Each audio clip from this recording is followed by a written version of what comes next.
everyone, today I will write ABCD alphabets, capital letters, small letters and cursive letters.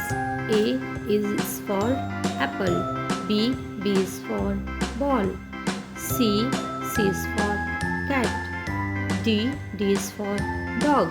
This is capital letters ABCD.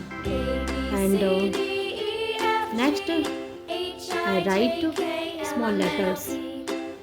A is for ant, B is for balloons, C is for carrot, D is for donut.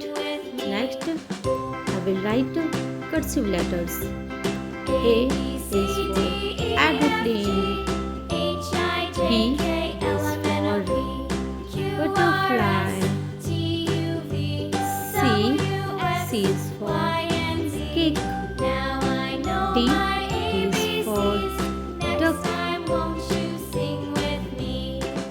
This is title or A, B, C, D. Next, I will write capital cursive with small cursive. How to write capital cursive and small cursive? A